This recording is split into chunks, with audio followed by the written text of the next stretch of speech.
Mike Bond of USA Today Sports and MMA Junkie here in Halifax, standing next to UFC Fight Night 105 headliner Travis Browne, who fights Derrick Lewis on Sunday night. Travis, I feel like you and I have a little bit of a special connection to Halifax. Last time you were a guest fighter, we went out and did the military thing where you were doing the Q&A there, took the car out there. This time you're fighting in the main event, but it originally wasn't supposed to be on this card. Supposed to be on 208. We talked to Derrick earlier. He said the extra week was great for him because he was feeling a little under the weather, all that kind of stuff. What about you? What did that do for you?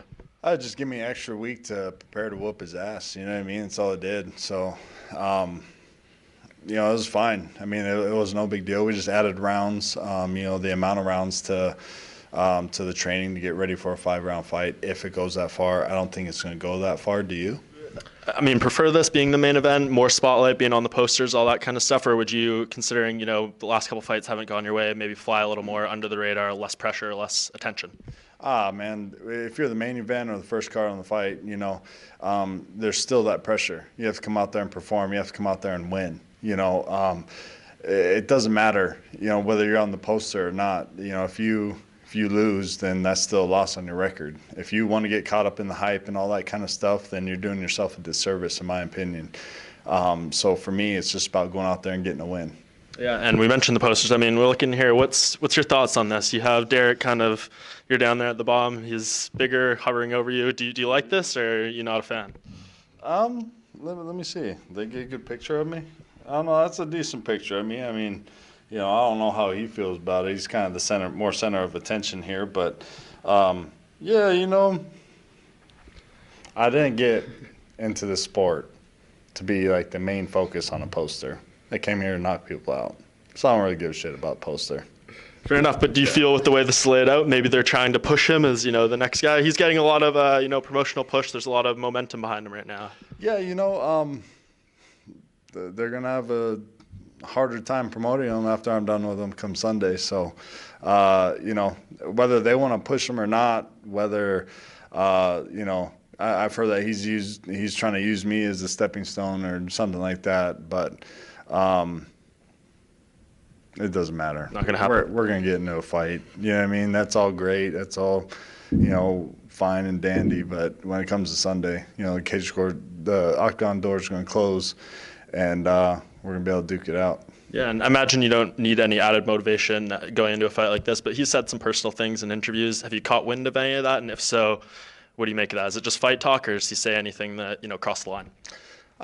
That's up to him. The one thing I did hear him talk about was very ignorant of him to even mention.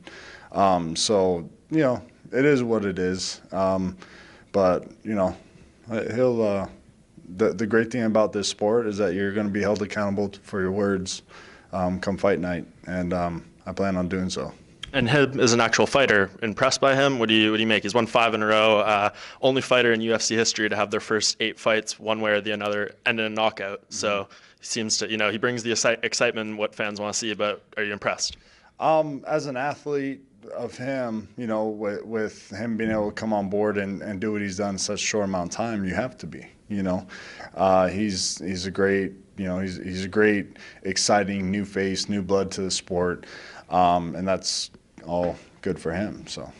And then what about you? I mean, there's talk you changed training camps, you trained here, trained there. Can you just clarify exactly what you did going into this fight? So what I did is I moved to Vegas. I moved my camp to Vegas. I've been working with my coach out there, Ricky Lindell, who's been a long-time coach for me. Mm-hmm. So what was happening is he was actually coming out to Glendale once a week to train with me out there and help me, with my grappling stuff. So what we did is we picked up race FO to get consistent work in every day of the week.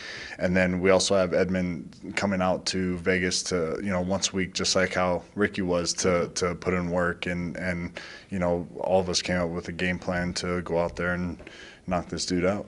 Yeah, and I know I saw you with Ray and Ricky walking around the hotel. Will Edmund be here? I know you got 3 corners for the main event, so is Edmund going to be here too? No, he's not going to be here. He's not going to be able to make it. So, it's just those 2 this time. So. Perfect. And do you think that beating Derrick, especially with what he's done lately, does this put you right back where you feel you need to be and want to be in this heavyweight division? Yeah, I think it's a good start. Get me back to where I was. I don't think it does that, but it's a good start. Perfect. Well, we're all looking forward to it. Thank you so much for the time, Travis. Appreciate it.